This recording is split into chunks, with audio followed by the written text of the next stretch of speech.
भगवान उससे प्रसन्न हो जाते हैं और देखिए भगवान उनकी सेवा भी करने लगते हैं।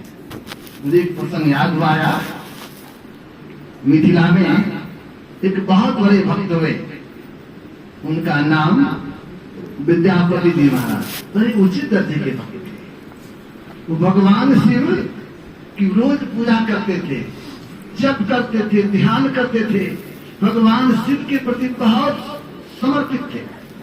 तो देखिए जो भगवान होते हैं भक्त की रक्षा किया करते हैं, भक्त के मान सम्मान का भी ख्याल रखते हैं। अभी आपने सुना सबरी माई को लोगों ने दुत्कारा, फटकारा, लेकिन भगवान राम उनको वो सम्मान दिया जो आज वे जगत पूज्य बनी हुई सबरी मैया। भगवान राम अपने आप को कम कर दिए लेकिन भक्त के मर्यादा को बढ़ा दिया, अपने पांव को रखा, तो उनकी लीला थी। वह पानी शुद्ध नहीं हुआ लेकिन सबरी के चरण से वह जल भाव क्या है, भगवान अपने भक्त के सम्मान को बढ़ाने का काम करते हैं, अपने भक्तों के मान को बढ़ाने का काम करते हैं और कभी कभी सेवा भी करने लग जाते हैं। तो बेचारे विद्यापति जी महाराज बड़े अच्छे भक्त थे और बहुत बूढ़े हो गए थे, चलने फिरने में दिक्कत होता, तो लोग बूढ़े हो जाते हैं ना, तो कहीं चलने में भी लोगों को दिक्कत हो गई है, तो अब कोई सेवक चाहिए। तो भगवान ने देखा ये हमारे भक्त हैं, इनको कष्ट है, तो क्या करें। एक दिन एक युवक बन के आ गया, कम ही उम्र का था, 10-15 के बीच के था। क्या बात है, कहाँ आए हो? महाराज मैं आपके यहाँ नौकर बन के रहना चाहता हूँ। आपके माता पिता कौन हैं? क्या हमको पता नहीं हमारे माता पिता कौन है। तो लोगों के मन में हुआ जो बाल्यकाल में इनके माता पिता मर गए होंगे, इनको पता नहीं है। क्या ठीक है, वेतन क्या लोगे? क्या हमारा वेतन में नहीं दूंगा, हमको कोई है ही नहीं, इसलिए आपकी स्थिति में सेवा करना चाहता हूँ, आपके यहाँ में रहना चाहता हूँ। तो विद्यापति जी के मन में ठीक है, रह जाए, कोई बात नहीं, रहे। उनको रख लिया गया। अब जब भगवान ही सेवा करने की आ जाए तो वैसे सेवक के यहाँ किसी चीज की कमी होगी? किसी चीज की कमी नहीं हो रही है, सब व्यवस्था है। अब होता है क्या, तो पानी की जरूरत है, मन में इच्छा पानी चाहिए, तो वह नौकर लाकर तुरंत तैयार करता पानी। और कुछ चाहिए मन में होता था तो भगवान ही थे, तुरंत व्यवस्था हो जाती। तो बेचारे, तो उनको पूछा भाई आपका नाम क्या है? क्या नाम क्या पूछते हैं लोग? हमको उगना कहते हैं, हमारा नाम उगना है। तो रख लिया, शिवान उगना रहता था। एक दिन विद्यापति जी कहा देखो जी उगना तीर्थ जाने की इच्छा करता है, चलो गंगा स्नान जाएंगे। ठीक है, अब न गाड़ी घोड़ा हो गया, मोटर कार हो गया, ट्रेन हो गया, उस समय लोग पैदल चलते थे। कम्बल समेटा, बांधा, एक जल पात्र लिया, अब चले तो कौन उठाएंगे? उगना अपने कंधे पर कंबल का बंडल लिया, कमंडल लिया, चल दी। फिर थे कुछ देर चले, गर्मी का मौसम था, प्यास लगी, कहते उगना कंठ सूखने लगा है, कुछ पानी की व्यवस्था है? हमारे कमंडल में भी जो जल था वो तो खत्म हो गया, अब क्या करेंगे? हमको चला नहीं जाएगा। तो महाराज आप इस वृक्ष की छाया में बैठिए, मैं जल की व्यवस्था करता हूँ। वो चले गए जल को खोजने के लिए, वो तो भगवान ही दिखता है, तो जल को कहाँ खोजेंगे? झाड़ी में गए, अपने जटा को खोलते और जटा से गंगा मैया निकली, कमंडल में लिया जल, आ गए। अब जैसे जल को देखा, जल का पान करने लगा तो स्वाद देखा, अरे बिना ये तो लगता है मैया का जल है। विद्यापति जी महाराज गंगा माँ की भी बहुत प्रिय सेवक थे, बराबर गंगा माँ को याद करते रहते थे। गंगा मैया की स्तुति में उन्होंने बड़ा अच्छा गाया था, बहुत सुंदर गाते थे विद्यापति जी महाराज मैथिली में। गाते थे, बर सुख सार पयल तो तीरे छारित निकट नैन बह नीरे। हे मैया, तुम्हारे तट पर रहने से मुझे बहुत सुख मिलता है, और जब तुम्हारे तट से मैं दूर जाने लगता हूँ हमारे आंख से अविरल आंसू बहते हैं। हे माँ, एक अपराध छुपो पर जानी, हे माँ, एक अपराध को तुम माफ कर देना। क्या माफ, क्या अपराध किया? परसल माय पाए पानी। हे माँ, मेरे चरण से, मेरे पांव से आपके पवित्र जल को मैंने छू दिया है, यही मैंने पाप किया है, यही मुझसे गलती होगी है मैया, माफ करना।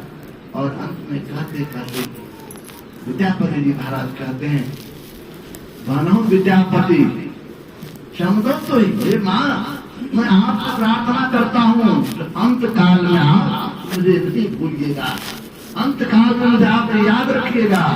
तो मैंने पढ़ा और गया भी था, उस रास्ते से गाड़ी से जा रहा था, देखने विपसी तो कहा जब उनका शरीर छूटा तो घर में तो कोई था नहीं, तो गंगा मैया की अविरल धार उस गांव के बह गया। मतलब अंत में भी माँ उनके सामने आ गए।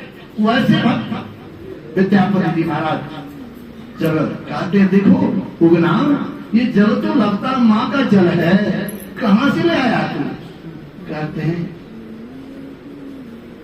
किनारे से लाया हूं, वहां जलाशय से नहीं तो झूठ बोलते हो, ये पानी साधारण पानी नहीं है। तब भगवान शिव समझ गए। महाराज किसके लिए करते जात की, भगवान राम कहते जाति हीन अगर जन्म मही मुकुट किन्न असिनार महामंद मन सुख चाहसी ऐसे प्रभु ही विसार।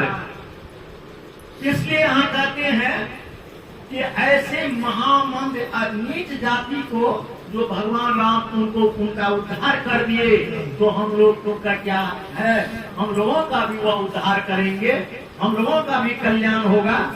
अब विशेष नहीं कहते हुए मैं इन्हीं पानी के साथ अपनी वाणी में विराम दे रहा हूँ। अब कुछ बात मंचासन हो चुके हैं, उनसे विशेष रूप में आप लोग इस पर सुनेंगे, विशेष लाभ होगा। बोलिए प्रेम से श्री सद्गुरु महाराज की जय। श्री सद्गुरु हो गया, श्री सद्गुरु महाराज की जय।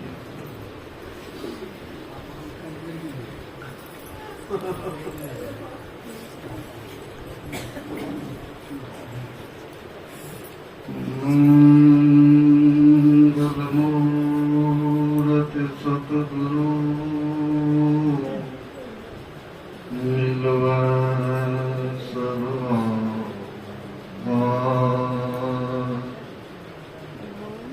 मंगलमय मंगलकरं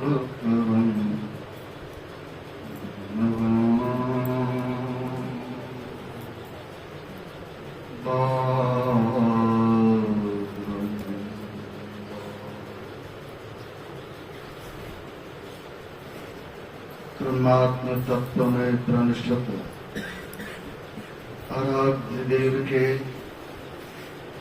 त्रैलोक पावन पाद पद्मों में सत सत नमन। मंचस्थ पूज्य संत महात्मागण, आदरणीय धर्म प्रेमी सज्जनों, आदरणीय माताओं एवं भक्तिमती बहनों, संत मत सत्संग के द्वारा ज्ञान योग युक्त ईश्वर भक्ति का प्रचार प्रसार किया जाता है।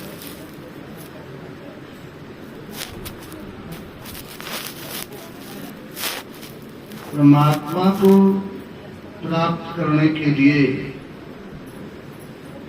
भक्ति की आवश्यकता है। जब तक भक्ति नहीं करेंगे तो परमात्मा की प्राप्ति नहीं होगी। भक्ति का अर्थ सेवा भी होता है, और सेवा भी तो कैसी सेवा? सामयिक सेवा। जो समयानुकूल हो उस तरह की सेवा हो। महाभारत का युद्ध चल रहा था। अर्जुन के बाण से विश्व पितामह घायल होकर धाराशायी हो गए, बाण के सरिये पर लेट गए, लेकिन उनका सिर लटक रहा था।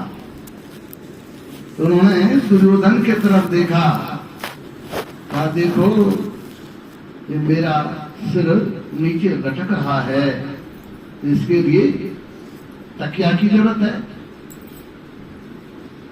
तो दुर्योधन ने अपने अनुचरों को आदेश दिया, खूब बढ़िया बढ़िया मुलायम मखमल का तकिया ला। जैसे तकिया दिया तो देखा तकिया को, तो विश्व पितामह आंख बंद कर दिए। मतलब ये तकिया हमको नहीं चाहिए। तब अर्जुन की तरफ देखा,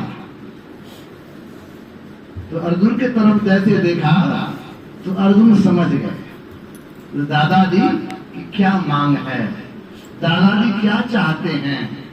अब अर्जुन तरकस से तीर निकाला और उनके सिर पर दे मारा। अब बाण के सहारे वह जो लटक रहा था सिर उस समान रूप में आ गया। तो देखिए विश्व पितामह बहुत खुश हुए, कहते हैं शाबाश शाबाश, जैसा सैया था उसी तरह का तूने तकिया दिया है, तूने सूरता का जो है सम्मान बढ़ाया है। अब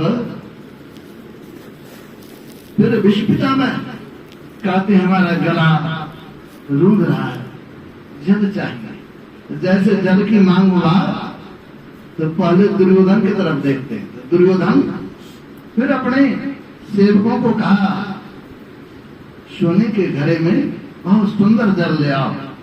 जैसे जल लाके दिया तो फिर विश्व पितामह अपने मुख को फिर लिया, आंख बंद कर लिया।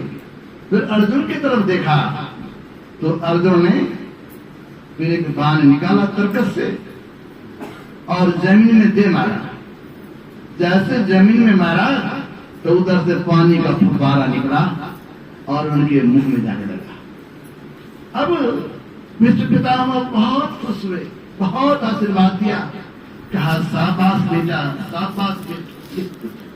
तो कहने का भाव, एक तरफ तो तीर मार करके घायल कर दिया था, तीर के मार से धराशायी हो गए थे, तीर की सैया पर लटे हुए थे और गला लटक रहा था। तो तकिया चाहिए, तो कैसा तकिया? तो वाणी की तकिया चाहिए। भाव क्या है?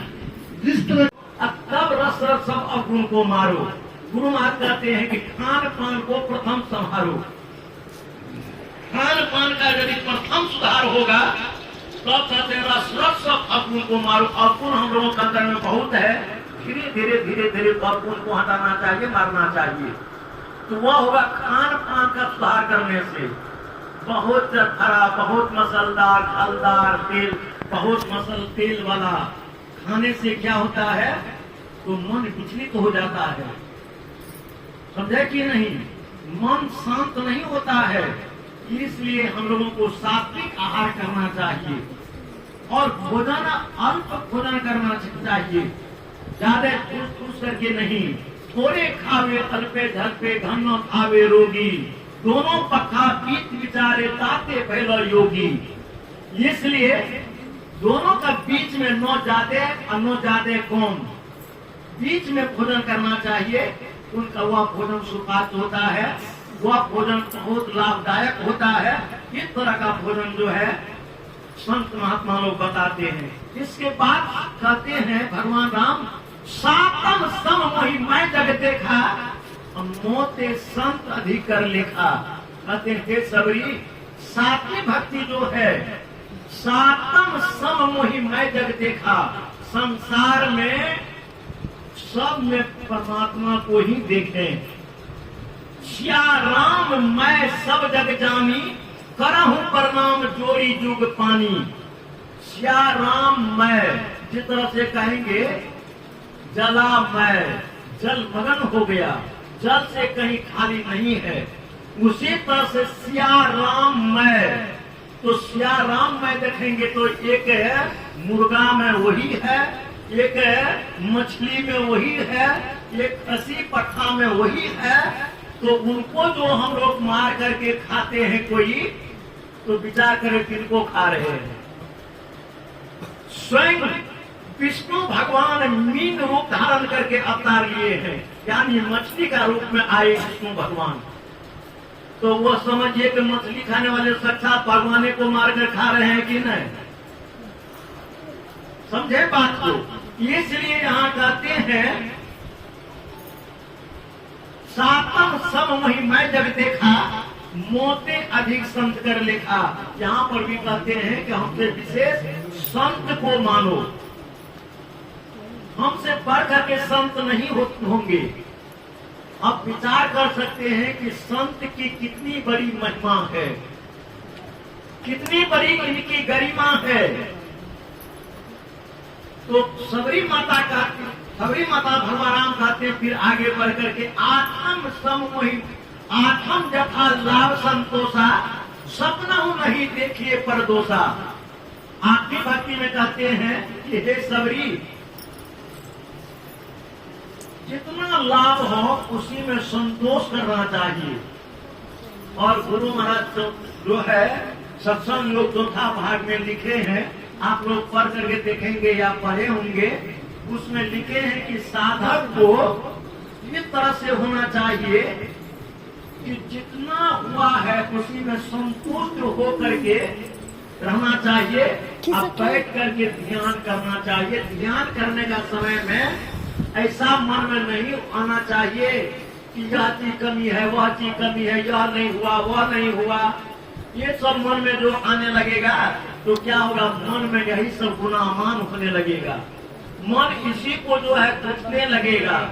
इसलिए कहते हैं कि उस समय में मन में जो बात आवे उनको आहार करते जाए। उनको जिस कहते हैं प्रतिहार, प्रतिहार में हार नहीं होनी चाहिए। जो बात मन में उत्पन्न होने लगता है ध्यान करने के समय में, उनको आप आहार करते हैं या खाते हैं।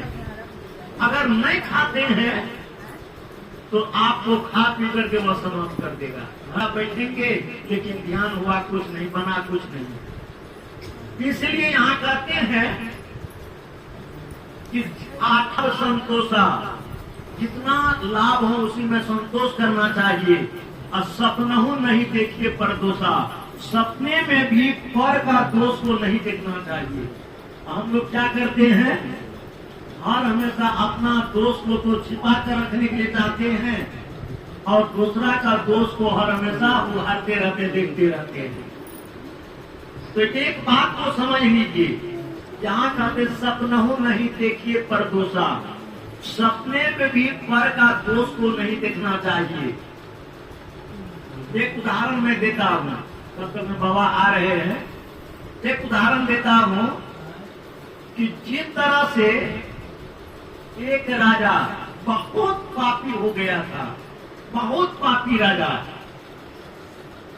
उनका लोग जो है इतना शिकायत करने लगे कि ऐसा राजा हो गया है कि राज को वह तहस नहस कर रहे हैं। तो एक रोज एक बाबा आए तो उनसे कहते हैं, हे राजन आंख बंद कीजिए। तो राजा को होने लगा कि आंख बंद करेंगे या जो है कुछ लेकर के चला जाएगा। कहते कि नहीं, आप आंख बंद कीजिए। आंख बंद कराए 5 मिनट के लिए। तो कहते हैं 5 मिनट के बाद कहते हैं आंख खोलिए। आंख जब खोले कहते हैं कि आप बताइए आप क्या देखिए। राजा कहते बाप ने तो देखा कि एक बहुत बड़ा छत दिवाली है, बहुत बड़ा गोदाम है, और उसमें सब में पैखाना भरा हुआ है। महात्मा जी बाबा कहते हैं कि जो आप देखते अभी कि सब में पैखाना भरा हुआ है, जब आपका शरीर छूटेगा तो वही जाना पड़ेगा, वही आपके लिए बन करके तैयार है, वही खाना पड़ेगा। तो राजा को काम हुआ था चमकुदिया में पहला दिन, और वह प्रवचन के बाद जब वो वहां टहलने के लिए निकले तो उनके साथ में पूज्यपाद भी गए।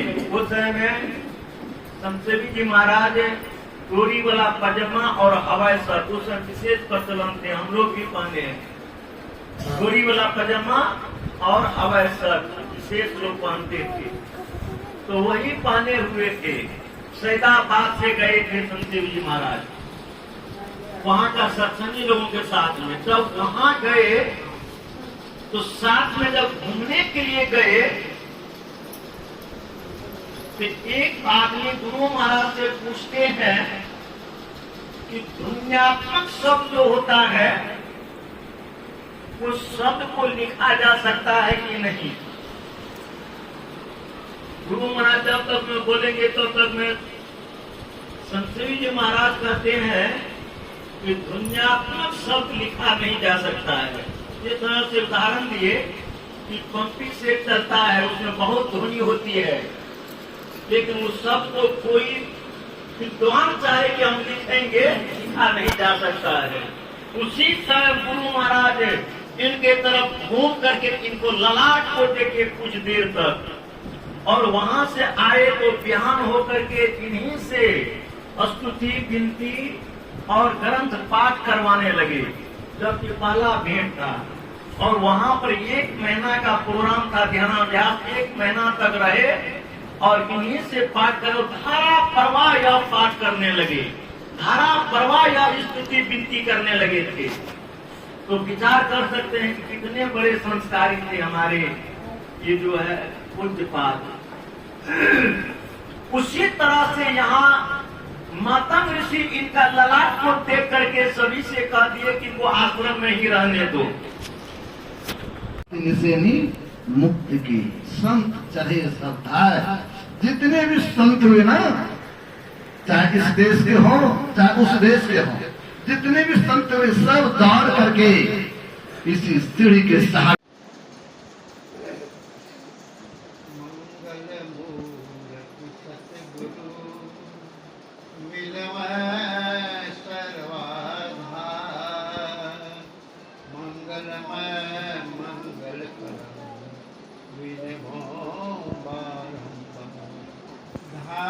धन्य सतगुरु सुखद महिमा कही न जाए।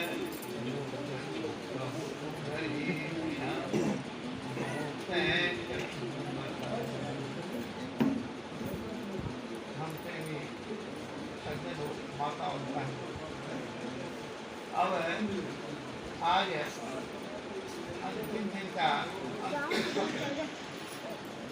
मैं धन्यवाद ज्ञापन के लिए मुझे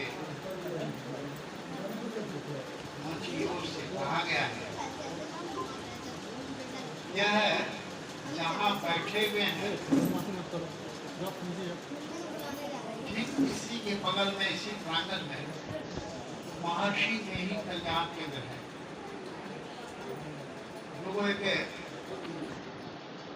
रजिस्टर्ड संस्था है, बिहार से झारखंड से भारत का क्षेत्र है और विदेशी भी है, तो उसका एक पैनल बना हुआ है।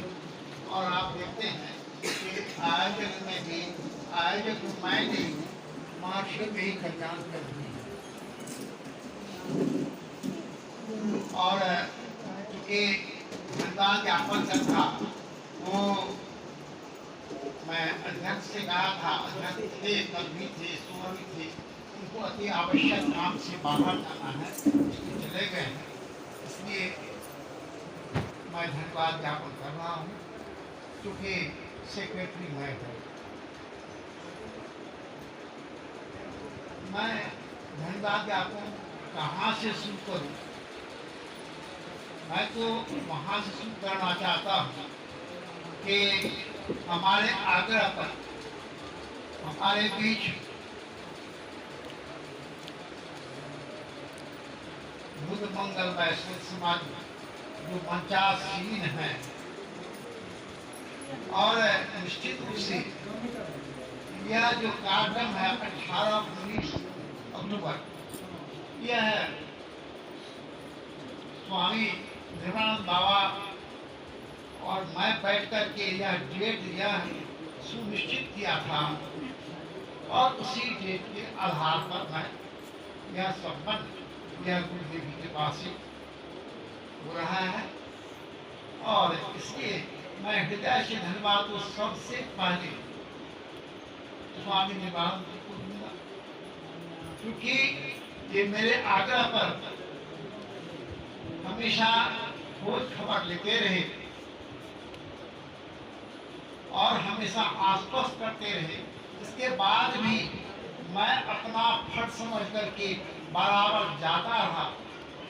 जो होता है ये नियम है कि जब गुरु महाराज के पास कोई आते थे तो गुरु महाराज कहते थे कि जो करवान है वो आए हैं कि नहीं। तो मैं सब देखा हूँ, मैं बचपन से ही सब कुछ देखा हूँ कि क्या फर्ज होता है, इसलिए मैं गया। और इसमें आने का बिल्कुल सब कुछ तय था। हमारे स्वामी गंगाधर बाबा जो ऋषिकेश पर तो महर्षि नहीं आश्रम उपाघाट भगतपुर में ही थे, अभी ऋषिकेश में महर्षि में ही ध्यान योग आश्रम में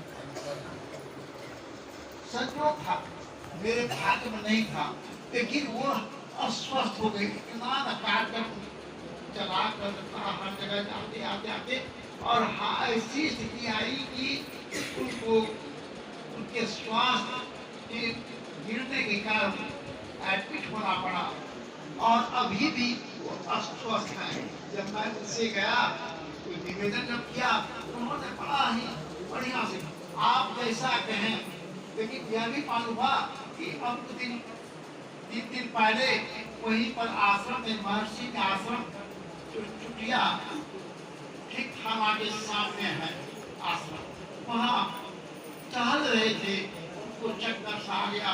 मैं बोला कि नहीं, ऐसी स्थिति में मैं कतई नहीं कहूँगा कि आप चलिए। तो आकर फिर भी उनका बहुत स्नेह था और वो नहीं आ सके। हृदय से मैं उन्हें भी धन्यवाद देता हूँ। मैं धन्यवाद करना चाहूँगा अपने पीछे आए हुए स्वामी रामेश्वरानंद बाबा, जो नेपाल के बॉर्डर वीरपुर और वीरपुर के साथ ही पलासी, दो महर्षि में आश्रम संतों सत्संग आश्रम है, और उनके व्यवस्थापक है, संचालक है, जिसको आप इंग्लिश में विधिवत कहते हैं फाउंडर है। वो भी मेरे आग्रह पर पधारे हैं, बैठे हुए हैं गुरुदास सिंहासन के पहले बगल स्वामी रामेश्वर। तो वो भी, इसलिए मैं उन्हें भी हृदय से धन्यवाद देता हूँ। आए पधारे, और अकेले नहीं पधारे, उनके साथ जो हमारे भजन मंडली है विश्वनाथ जी और